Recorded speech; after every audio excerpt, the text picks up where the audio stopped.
할렐루야. 하나님을 진심으로 찬양하길 원하십니까? 진심으로 찬양하길 원하십니까? 하나님은 이미 이 자리에 오셨습니다. 우리 마음만 열어서 하나님께 드리면은 하나님 그 예배를 받으실 것입니다. 몇 사람 한번 볼까요? 당연히 웃음이 나올 거예요. 하나님의 형상입니다. 우리 시간 찬양하시기 합당한 주님께 감사 찬양 박수와 함성을 해봅시다.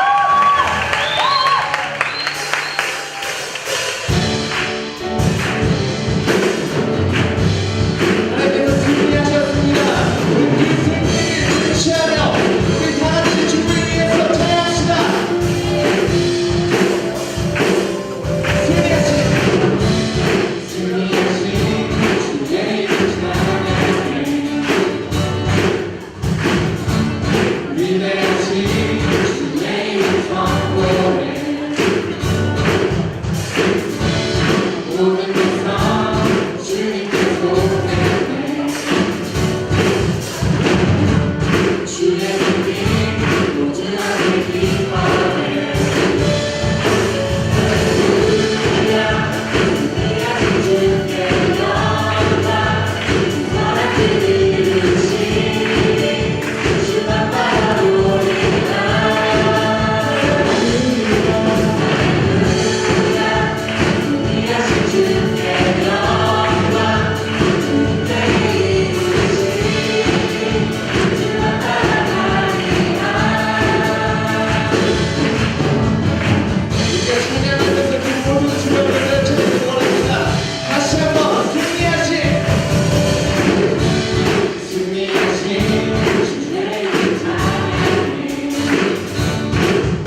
회복시키실 것입니다.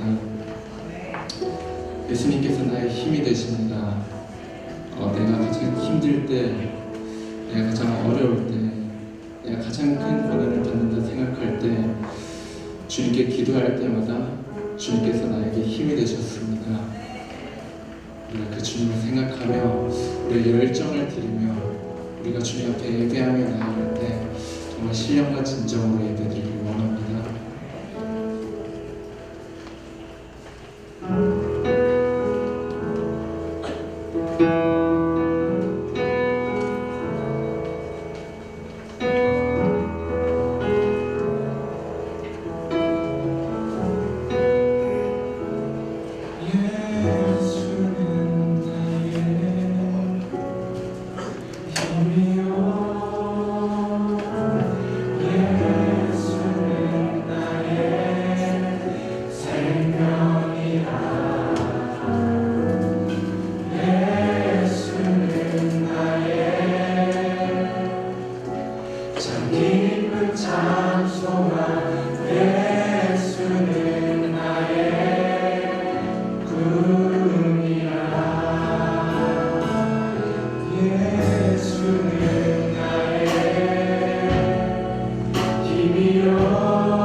베드로전서 1장 13절부터 25절까지 말씀 저와 여러분이 같이 교독하시겠습니다. 제가 먼저 읽을게요.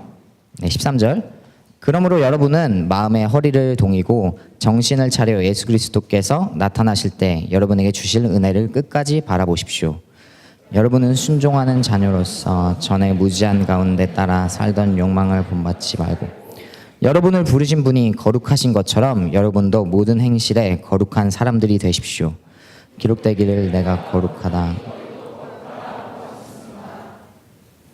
또한 여러분이 사람을 메모로 취하지 않고 각자의 행위대로 판단하시는 분을 아버지라고 부르고 있으니 나그네로 사는 때를 두려움으로 지내십시오. 여러분이 알다시피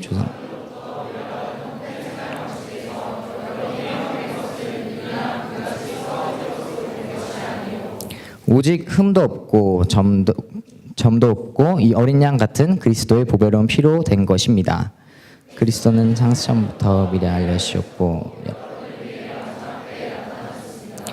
여러분은 그리스도로 인해 하나님을 믿는 사람들입니다. 하나님은 그리스도를 죽은 사람들 가운데서 살리시고 그분에게 영광을 주셨습니다. 그러므로 여러분의 믿음과 소망은 하나님께 있습니다. 여러분은 진리의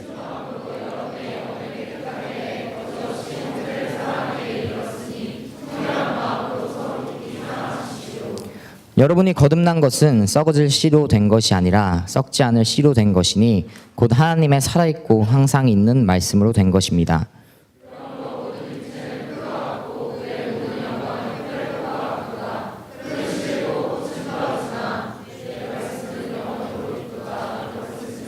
이것이 바로 여러분에게 전파된 말씀입니다. 네, 아멘. 네, 오늘 하나님께서 우리에게 주신 말씀이 베드로전서 1장 13절에서 25절 말씀입니다. 지난주에 로마 시대 모든 곳에서 기독교의 박해가 진행되고 있는 상황 가운데 정말 언제 죽어도 이상하지 않는 그런 모습들을 가지고 있었던 믿는 자들을 권면하기 위해서 베드로전서가 쓰여졌다라고 말씀을 드렸는데 다들 기억하고 계실지 모르겠습니다. 항상 베드로전서의 말씀을 볼 때는 권면의 서신임을 언제나 기억하며 볼 때 하나님의 은혜가 우리 인생 가운데 더욱더 풍성해질 줄로 믿습니다. 이 땅에서의 소망을 가진 자들은 눈앞에 보이는 현실이라는 것을 따라가는 인생이 아니라 하나님이 계신 저 하늘, 그 하늘의 소망을 두고 살아가는 인생이라고 함께 말씀을 나누었습니다. 하늘의 소망을 가지고 가는 사람들, 물론 이 소망을 가지고 우리는 이 땅에서 살아감에 있어서 어떤 마음의 방향성을 가질 수는 있지만 어떤 구체적인 것들에 대해서 계속해서 말씀을 쓰고 있는 것이 바로 오늘 본문의 말씀이라는 것이죠. 어떻게 하면 하늘 소망을 좀 계속해서 가지고 살아갈 수 있을까? 어떻게 하면 내가 죽는 순간까지 그 소망을 위해 살아갈 것인가? 그것을 고민하는 말씀이 바로 오늘 본문의 말씀입니다. 우리 오늘 본문의 말씀 13절을 같이 한번 읽어보기를 원하는데요. 13절 말씀 같이 한번 읽어볼게요. 네. 13절 말씀, 네, 같이 읽어보겠습니다. 시작. 그러므로 여러분은 마음의 허리를 동이고 정신을 차려 예수 그리스도께서 나타나실 때 여러분에게 주실 은혜를 끝까지 바라보십시오. 아멘. 산 소망을 가지고 세상을 사는 자들이 가져야 할 자세가 있는데 그것이 바로 무엇이냐면 마음의 허리띠를 동여야 한다라는 것입니다. 허리띠를 동이다라는 것은요, 허리띠를 졸라매다라는 의미를 가지고 있습니다. 허리띠를 졸라맨다. 당시에 사람들이 입던 옷은 굉장히 긴 치마, 그 원피스, 그 하늘하늘한 약간 면 원피스 같은 그런 옷들을 굉장히 많이 입었기 때문에 그 옷을 입었을 때 불편했던 거는 무언가 급한 일을 할 때, 무언가 행동하는 일을 할 때 그 옷이 별로 도움이 되지 않았습니다. 그래서 뭐 뛰어다녀야 하거나 또 어딘가 무언가 급한 일을 할 때 사람들이 항상 했던 것이 무엇이었냐면 바로 허리띠를 매는 거였어요. 허리띠. 부풀어지지 않게, 더욱더 이게 흘러내리지 않게. 허리띠를 졸라맨다라는 것은요, 힘쓸 준비를 한다라는 겁니다. 힘쓸 준비. 여러분, 역도를 할 때 선수들이 제일 먼저 하는 게 뭐냐면요, 허리띠를 차는 거를 우리가 알 수 있어요. 뱃살을 가리기 위해서 허리띠를 차는 게 아닙니다. 허리띠를 함으로 내가 힘쓸 준비를 하는 거예요. 손에 분진가루를 바르기 전에 제일 먼저 하는 의식이 바로 허리띠를 하는 것이거든요. 허리띠를 졸라매면 몸이 긴장하게 되고 그 다음에 허리띠가 몸을 지지하기 때문에 힘쓸 준비를 할 그 마음의 준비를 하는 것이 바로 허리띠를 졸라맨다라는 겁니다. 그리고 또한 어느 나라건 전쟁 관련 유물 중에 동일하게 나오는 것이 뭐냐면 무기하고 또 하나가 허리띠, 요대라고 불리우는 것이 제일 먼저 등장해요. 전쟁할 때도 마찬가지로 허리띠를 해야 좀 더 힘을 씀에 있어서 그 사람이 준비가 됐다라는 어떤 그런 몸에 주는 사인임과 동시에 허리를 지지하는 장비가 바로 허리띠라는 것이죠.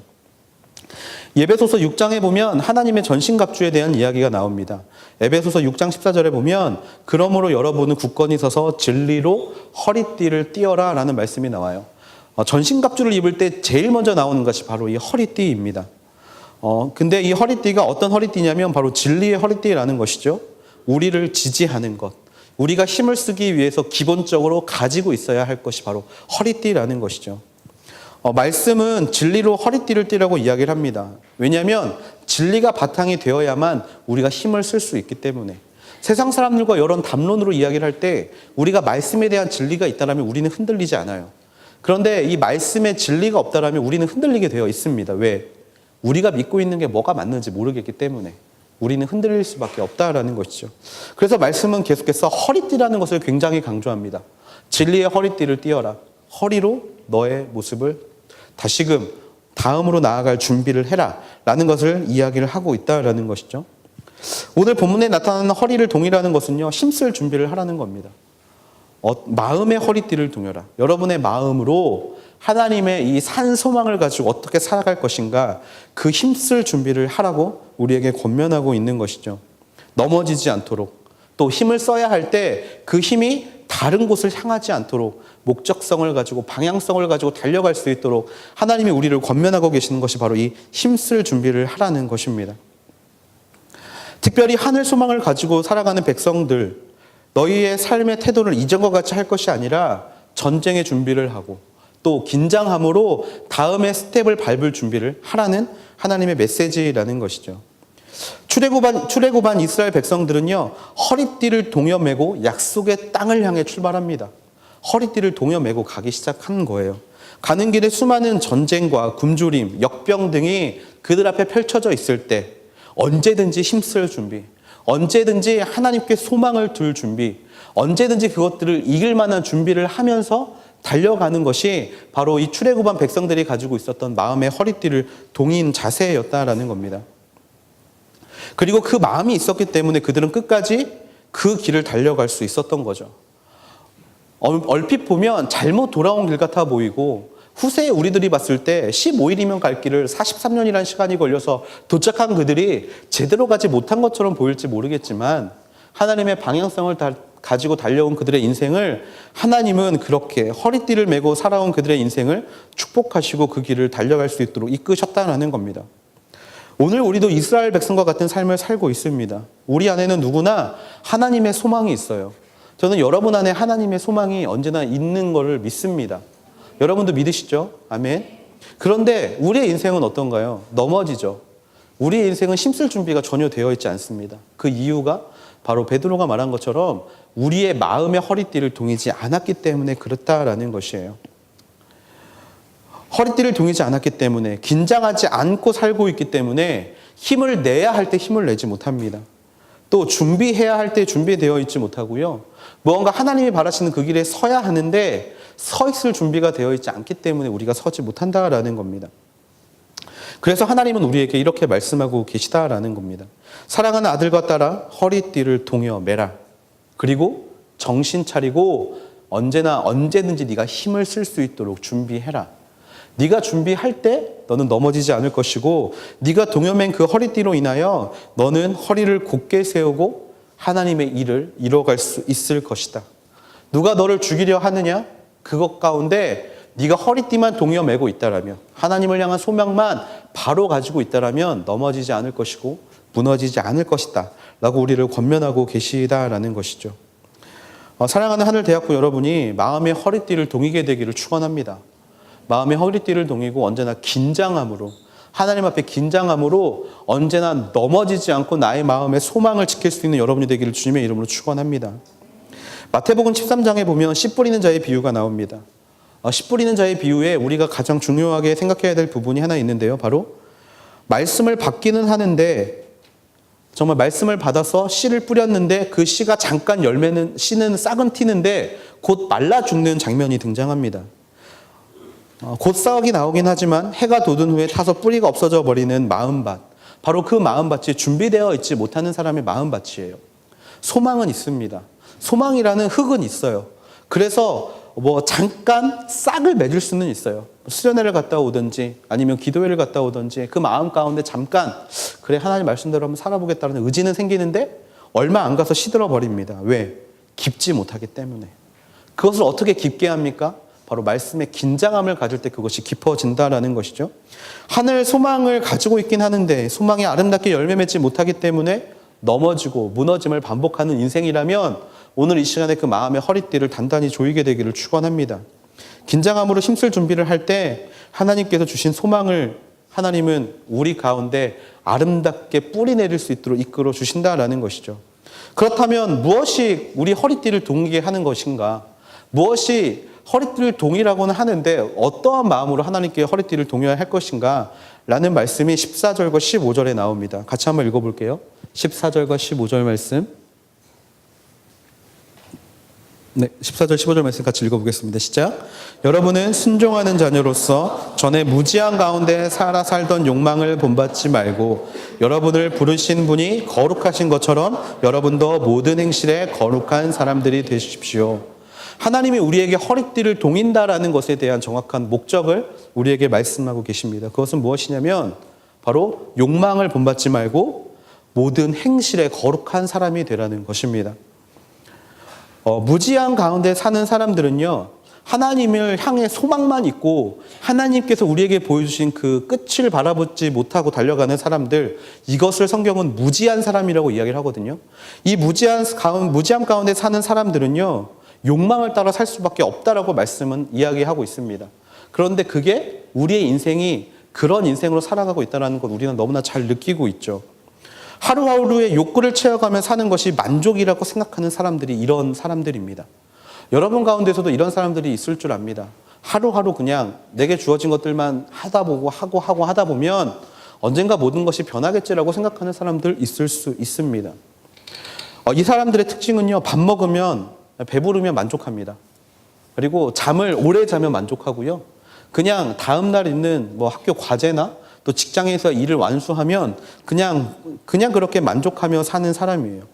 그런데 여러분 생각해 보세요. 인생의 참된 목적이 있는 사람은요, 그렇게 먹는 것과 입는 것과 또 내 욕구를 채우는 것에 그렇게 만족함이 없다라는 거예요. 그것이 별로 중요하지 않다라는 것 여러분 많이 보았으리라 믿습니다. 진짜 원하는 목적을 이루기 위해서 잠을 안 자고 밥도 걸러가면서 그냥 가지고 싶은 것, 이런 거 바라는 것이 아니라 그 목적을 이루는 게 얼마나 기쁨인 거고 감사한 것을 깨달은 사람들은 바로 하나님이 하시는 이 말씀을 깨달을 수 있는 사람들이라는 거예요. 그런 것들이 우리의 그런 욕망들이 우리를 가로막지 못한다라는 겁니다. 하나님이 말씀하시는 그런 삶의 경험들이 여러분 가운데 있게 되기를 기도합니다. 저는 이러한 것들을 좀 경험을 해봤던 계기가 어떤 계기가 있었냐면요. 사실 회사를 다닐 때 저는 제가 방금 여러분에게 말씀드린 이런 인생을 살았어요. 하루하루 그냥 만족하는 인생. 그냥 하루하루 잘리지 않은 거에 감사하고 그냥 하루하루 맛있는 거 먹는 거에 감사하고 그래서 기존의 스케줄, 회사 일이 끝나면 집에 돌아오면서 콜라 1.5리터짜리 페트 하나를 사고 그리고 돈이 좀 있으면 약간 메이커 치킨 시켜 먹고 돈이 없으면 오는 길에 시장이 있었는데 그 시장에서 좀 싼 통닭 이렇게 하나 사가지고 집에 들어와서 컴퓨터 앞에 딱 앉아가지고 이제 한쪽은 치킨 세팅해놓고 그때부터 이제 새벽 3시까지 게임을 하고 그 다음에 다음날 또 일어나서 또 회사를 가는 어떤 그런 인생이 제 인생이었어요. 그런데 사실 불행한 걸 느끼지 못했어요. 왜? 눈을 돌리면 항상 먹을 게 있고 또 이렇게 냉장고를 열면 항상 콜라가 있고 그 다음에 매일매일 그냥 돈을 버니까 그냥 치킨을 먹을 수 있는 거에 감사했죠. 이런 인생을 항상 살아오고 있었는데 정확히 말하면 이렇게 매일매일 살아가는 것에 대한 중독에 빠져 있었던 사람이었습니다. 그런데 삶의 모습이 전혀 달라졌던 계기가 있었어요. 언제였냐면 신대원을 준비할 때였습니다. 신대원을 준비할 때. 누누이 말하지만 매일 이런 삶을 여러분 하루에 치킨 한 마리씩 시켜 먹으면 하루에 15,000원 계산해 보세요. 30일 버틸 수 있나? 사실 버티기 어렵거든요. 집값 내고 생활비 내고 하기가. 그런데 모아둔 돈이 없는 거예요. 신대원 준비를 해야 되는데 돈이 없죠. 그러니까 출근을 해야 되는 거예요. 회사를 계속 다녀야 되는 거예요. 제가 이때 이제 유치원을 다녔는데 그 유치원 교사로 이제 나아가면서 아침 8시 출근해서 오후에 5시에 퇴근을 하고 5시에 퇴근해서 집 앞에 오면 간단하게 저녁을 챙겨 먹고 그때부터 이제 성경 공부를 하기 시작해요. 그때가 이제 보통 7시쯤에 책상에 앉아서 새벽 3시까지 게임을 하던 시간을 이제 온전히 성경 공부를 하고 다음날 아침 6시에 일어나서 새벽 기도를 가고 그 다음에 8시에 출근하고 이런 생활을 이제 1년을 하게 되는 겁니다. 그런데 옛날 같으면 이런 생활이 너무 지옥과 같았을 것 같아요. 그러니까 게임도 못하고 뭐 치킨도 못 먹고 그냥 거의 정말 콜라 중독인데 콜라도 못 먹고 그런데 재밌는 거는요. 내 안에 삶의 의미가 생기니까 하나님이 나를 그 자리 가운데 부르셨다라는 어떤 그런 목적이 생기니까 그 시간이 전혀 지루하지가 않은 거예요. 지금 형제들은 이해 못하는 형제들이 있을지도 모르겠습니다. 매일 롤 10판씩 하다가 갑자기 말씀 보라 그러면 내가 도대체 여기서 뭐 하고 있는 건가? 도대체 이게 뭐가 좋은 건가 하는 분들이 있을지 몰라요. 그런데 하나님이 내게 그 목적을 보여주시고 비전을 보여주실 때 정말 이런 중독이 치유가 되더라는 겁니다. 욕망에 대한 치유, 욕망에 대한 내려놓음, 욕망에 대한 모든 것들을 그냥 버릴 수 있는 마음, 그런 것들을 하나님이 허락하셨다라는 거예요. 그냥 제 안에 게임을 하지 않아도 행복하고 제 안에 먹고 싶은 거 먹지 않아도 행복하고 제 안에 그냥 하나님이 나를 부르셨다라는 사실 하나가 너무 행복하더라는 거예요. 그럴 때 욕망의 그 어떤 모습들이 내 안에서 사라지는 것을 발견하게 되었다라는 겁니다. 내가 따라가야 할 것을 하나님은 거룩함이라고 이야기를 하세요. 욕망이 아니라 거룩함이라고 이야기를 합니다. 여러분은 지금 무엇을 향해 달려가고 있습니까? 욕망을 체험해 살아가고 있습니까? 여러분 회사를 사는 목적이, 회사를 다니는 목적이 무언가 여러분의 쉬는 날에 여행을 위해서라면 여러분은 목적을 정말 욕망에 두고 살아가는 사람입니다. 여러분 돈을 버는 이유가 그냥 집을 살기 위해서 또는 형제들 결혼하기 위해서라면 여러분은 지금 욕망을 향해 살아가고 있는 사람이라는 겁니다. 하나님은요, 그런 사람들은 무지한 가운데 살고 있는 사람들이라고 이야기를 한다라는 거예요. 여러분, 그것을 준비하는 것이 잘못됐다라는 것이 아니라 그것을 준비하는 것은 단순히 욕망에 눌려있는 사람들이라는 겁니다. 그러면 우리는 무엇을 살아가야 합니까? 모든 행실에 거룩함을 따라가야 되는 사람들이라는 거예요. 그래서 하나님이 우리에게 하시는 말씀이 무엇입니까? 먼저 그 나라와 그 의를 구하면 모든 것을 너희에게 더하신다라고 하시는 거예요. 욕망이 먼저가 아니라 하나님을 향한 거룩함이 먼저일 때 여러분이 가지고 있는 욕망도 하나님이 채워주신다라는 겁니다. 다만 욕망을 따라가는 사람은 그 욕망이 채워지지 않을 때 불행함을 느끼지만 하나님을 향해 목적을 두는 사람은요, 욕망이 채워지지 않아도 언제나 하늘에 있는 소망을 가지고 살아갈 수 있을 만한 마음 준비가 되기 때문에 하나님은 욕망이 아닌 거룩함을 따라 살으라는 거예요. 그런데 거룩함에 대해서 우리가 한 가지 좀 생각을 해보아야 합니다. 거룩함은요, 이뤄가는 게 아닙니다. 거룩함은 이뤄가는 게 아니에요. 여러분이 무슨 행동을 함으로 인하여 여러분의 삶이 거룩해지는 것이라고 착각하지 말라라는 겁니다. 거룩함은 어떻게 해야 되는 겁니까? 거룩함은 회복시키는 거예요. 회복시키는 거. 무엇으로부터 회복입니까? 지금 나의 삶에서 과연 하나님이 나를 처음 만나 주셨을 때의 삶으로 회복시켜가는 것이 바로 거룩의 회복이라는 겁니다. 하나님은요, 우리에게 이렇게 말씀하셨어요. 너희는 너희가 하나님의 성전인 것과 하나님의 영이 너희 안에 거하시는 곳임을 알지 못하느냐. 무슨 이야기냐면 우리는 하나님의 거룩한 성전이고 하나님이 우리 안에 거하십니다. 여러분 이거 믿으십니까? 그러면 우리는 자연스럽게 거룩할 수밖에 없는 사람이라는 거예요. 우리의 생각과 우리의 행동과 우리의 모든 것들이 당연히 거룩하게 나와온다라는 겁니다. 우리가 생각하는 거룩함은 무엇이냐면 22절 말씀에 보면 이렇게 되어 있어요. 여러분은 진리에 순종함으로 여러분의 영혼을 깨끗게 해 거짓 없이 형제를 사랑하기에 이르렀으니 청결한 마음으로 서로 깊이 사랑하십시오. 그냥 형제를 사랑하는 게, 그냥 형제를 바라보는 게 여러분은 그냥 거룩함이라고 생각하기 쉬워요. 또 말씀에서는 뭐라고 이야기를 하냐면 옛 조상들이 너희에게 전해왔던 것들, 그런 것들이 정말 너희 안에 있는 것이 거룩이 아니다라고 이야기를 하고 있다는 겁니다. 옛날 조상들은 많은 것들을 생각하고 또 옛날 조상들은 많은 조상의 율법들을 만들었죠. 하루에 3번 기도하는 것이 거룩이고 또 매일 6월절 전에 피로 너희를 정결케 하는 게 거룩이고, 또 이런 것들을 항상 거룩이라고 이야기를 했지만 하나님이 말씀하시는 거룩은 그런 것이 거룩이 아니라는 겁니다. 내가 거룩하니 너희도 거룩하라라는 뜻은요, 바로 하나님의 모습의 회복, 너희 안에 있는 성령의 모습의 회복, 너희 안에 있는 조그만 소리를 들을 수 있는 준비를 하나님이 하시라라는 거예요. 전통적 예식을 말하는 것이 아니라, 조상들로부터 물려받은 헛된 행실을 말하는 것이 아니라 바로 진리에 순종하는 것이 거룩이다. 말씀에 순종하는 것이 거룩이다. 그리고 그 말씀대로 살아가는 것이 거룩인데, 특별히 형제를 사랑하는 것이 거룩이다. 형제를 사랑하는 것이 거룩이다 라고 하나님께서는 말씀하고 계시다라는 겁니다. 여러분, 어떤 특별한 거룩한 행동이 중요한 것이 아니라 마음의 정결함을 통해 저절로 나오는 거룩, 이 거룩이 바로 마음의 허리띠를 동이는 것이라는 거예요. 여러분은 거룩한 생활을 하고 계십니까? 이 질문을 다른 말로 하자면, 여러분은 마음에 흠이 없이 여러분의 친구들, 여러분의 형제들을 진정으로 사랑하고 계십니까? 라는 질문으로 물어볼 수 있다라는 것입니다. 그 형제를 사랑하는 마음이 우리 안에 있게 되기를 바랍니다. 그게 바로 거룩한 인생으로 살아가는 자의 모습이라는 거예요. 여러분, 거룩은요, 추상적인 개념이 아닙니다. 미안해요. 지금 치지 말아주세요. 네. 거룩은요, 어떤 추상적인 개념이 아니에요. 거룩은 여러분들 어떤 당연히 해야 될 행동의 책임이 아닙니다. 그래서 여러분들은 이 거룩에 대한 개념을 다시 한번 접근해 보면 좋겠어요. 말씀 19절에 보면요, 오직 흠도 없고 점도 없고 어린 양 같은 그리스도의 보배로운 피로 된 것이 바로 거룩이라는 거예요. 거룩.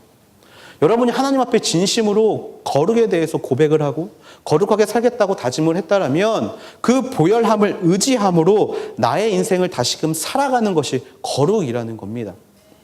거룩에 대해서 어렵게 생각하지 않았으면 좋겠어요. 꼭 두 손 모으고 기도할 때 두 손 모으고 눈을 감고 하는 것이 거룩이 아니라, 형제들을 위하여, 정말 그들의 아픔을 위하여 먼저 그의 삶을 위해 기도해 줄 수 있는 게 거룩이고, 또 매일 하루에 예배를 4번, 5번 드리는 것이 거룩이 아니라, 하나님의 앞에 나아가서 나의 주변에 있는 형제의 어려움을 위하여, 또는 그 형제의 도움을 내가 기꺼이 줄 수 있는 마음으로 하나님 앞에 세워가는 것이 바로 거룩이라는 것입니다. 그것이 우리의 소망이 되어야 한다라는 거예요. 하나님은요, 우리가 잘못된 것을 따라가기를 원치 않으십니다. 그리고 그 잘못된 것으로 인하여 우리가 속지 않게 되기를 원하십니다. 거룩이라고 말하는 모든 행위적인 것들을 뒤로 하고 하나님의 말씀을 붙잡는 인생으로 살아갈 때, 우리의 인생이 비로소 거룩함을 나타낼 수 있는 인생이 되는 것이고, 그것이 바로 여러분의 마음의 허리띠를 동이는 그런 모습이 된다라는 것입니다. 헛된 것에 여러분의 모든 것들을 쏟지 않게 되기를 바랍니다. 여러분, 오늘 말씀해 보면요, 이런 말씀이 있어요. 24절, 25절 말씀인데 같이 한번 읽어보기를 원해요. 24절, 25절 말씀 같이 한번 읽어볼게요. 시작. 그러므로 모든 육체는 풀과 같고 그의 모든 영광은 풀의 꽃과 같도다. 풀은 시들고 꽃은 떨어지나 주의 말씀은 영원토록 있도다 라고 했습니다. 이것이 바로 여러분에게 전파된 말씀입니다. 하나님이 항상 우리에게 주시는 말씀은 무엇이냐면, 풀은 마르고 꽃은 시드나 여호와의 말씀은 영원하다. 마음의 허리띠를 동일 때 기억해야 할 것, 바로 하나님의 말씀. 그 말씀 중에 특별히 우리의 행위로 형제를 사랑할 수 있는 마음, 바로 그것이 하나님께서 우리에게 허락하신 말씀이라는 겁니다. 그 자리에 여러분을 초대하고 싶습니다. 여러분, 다른 것을 바라보지 마세요. 다른 것을 바라보지 마세요. 다른 거룩의 모습을 보여주려고 노력하지 마세요. 사실 우리를 어렵게 하는 것들이 굉장히 많습니다. 특별히 우리를 속이는 것들이 굉장히 많아요. 여러분, 특별히 기도하면서 여러분 내일을 위해 기도하고 특별히 결혼을 위해 기도하실 때 믿는 배우자를 위해서 기도를 굉장히 많이 하실 거라 믿어요. 근데 여러분, 속으시면 안 됩니다. 예배 잘 나오는 사람이 믿음이 좋은 사람이 아닙니다. 여러분, 무언가 여러분에게 매일 말씀은 문자를 보내는 사람이 거룩한 사람이 아니에요. 여러분과 같이 손잡고 예배를 참여하는 사람이 거룩한 사람이 아닙니다. 진짜 거룩한 사람은요, 주변의 약한 자, 연약한 자를 돌아볼 수 있는 사람이 거룩한 사람이고요. 진짜 거룩한 사람은요, 그 사람들을 봤을 때 아무것도 행하지 않는 것을 부끄러워할 수 있는 사람이 거룩한 사람입니다. 여러분, 그런 거에 속지 마세요. 그런 거는요, 시들게 되어 있습니다. 예배에 잘 나오는 것, 그게 진짜 마음에서 우러나오는 것이 아니라면 그런 것은 쉽게 되어 있어요. 그리고 정말 기도를 열심히 하고 새벽 기도를 열심히 나오고 그런 것들도 마찬가지로 시간이 지나면 그것이 보여지기 위한 것이라면 쉽게 되어 있습니다. 하지만요, 거룩함을 회복하는 과정은 결코 쉽지 않음을 믿습니다. 그리고 그런 인생을 살아가는 사람들을 여러분은 볼 수 있는 눈이 있어야 되고, 특별히 여러분이 그런 인생을 살아갈 때 거룩함은 보이게 되어 있습니다. 여러분, 말로만 거룩함을 외치는 사람은요, 고난 앞에 무너질 수밖에 없어요. 이 시대 사람들이 그러지 않았습니까? 정말 나를 죽이려는 세상 가운데 담대하게 그냥 믿는 사람이라고 살아갔는데 정작 죽음의 문제가 내 앞에 펼쳐질 때 숨어버리고 아무것도 하지 못하는 인생은 거룩하지 못한 인생이라는 거예요. 진짜 거룩한 인생은 그럴 때일수록 연약한 자들을 돌보고 연약한 자들을 바라보고 나보다 못한 자들, 특별히 하나님의 마음이 있는 자들을 품어줄 수 있는 사람이 진정한 거룩한 사람이고, 그런 사람들이 진짜 하늘의 소망을 품는 자가 되는 줄로 믿습니다. 여러분들 마음 가운데 그 거룩함이 있게 되기를 바랍니다. 세상의 영광은 사라질 겁니다. 모든 것은 없어질 것이고요, 모든 것은 무너질 거예요. 욕망을 따라가는 인생, 언젠가 하나님이 그 욕망을 치실 때 여러분은 하나님 앞에 뭐라고 이야기하시겠습니까? 정말 마지막 날에 남는 것은요, 여러분들이 해왔던 그런 행위, 바로 그 행위대로 판단하시는 분이 하나님이시라고 말씀을 이야기했던 것처럼 정말 그것이 남기 때문에 그 거룩함을 삶으로 드러낼 수 있는 여러분이 되기를 주님의 이름으로 축원합니다. 여러분이 예배를 몇 번 나왔고 여러분이 기도를 얼마나 했고 이건 사라집니다. 하지만 말씀대로 살아온 여러분의 삶은, 여러분의 인생은 결코 사라지지 않습니다. 고난 앞에 더욱더 거룩한 모습으로 하나님께 달려갈 수 있는 여러분이 되기를 축원합니다. 삶의 여러 문제가 여러분들을 숨쉬지 못하게 한다 할지라도요, 그래도 하나님의 말씀이 살아있을 때, 여러분이 그 거룩한 모습으로 나아갈 때 여러분의 인생은 하나님께서 다시금 살리실 줄로 믿습니다. 그 소망을 가지고 주 앞에 달려갈 수 있는 저와 여러분이 되기를 주님의 이름으로 축원합니다. 우리 시간에 좀 한번 같이 기도하면 좋겠는데요, 우리 이 시간에 먼저 기도할 때 하나님께 이렇게 기도하면 좋겠습니다. 하나님, 나의 인생이 언제나 긴장하는 인생이 되게 하여 주시옵소서. 아버지, 소망만을 두고 살아가는 인생이 아니라요, 그 소망을 나의 삶 가운데 어떻게 드러낼 것인가, 어떻게 하면 나의 마음의 허리를 동일 수 있는 자가 될 것인가를 놓고 먼저 주 앞에 기도함으로 나아갈 수 있는 인생들이 되기를 주님의 이름으로 축원합니다. 아버지 하나님이시여, 그 마음을 붙잡고 언제나 주 앞에 달려갈 수 있는 하나님의 귀한 자녀들이 되게 하여 주시옵소서. 아버지, 긴장하게 하시고 준비하게 하시고 언제나 나의 마음밭을 다시 한번 하나님 앞에 올려드림으로 그 마음밭의 깊이를 아버지 깊게 해갈 수 있는 하나님의 자녀가 되게 해달라고, 특별히 나의 마음을 하나님 앞에 올려드림으로 아버지 하나님이시여, 언제나 진정한 거룩이 무엇인지 깨닫게 되는 아버지 그런 하나님의 귀한 자녀가 되게 해달라고 우리 시간에 같이 기도함으로 나아가시겠습니다.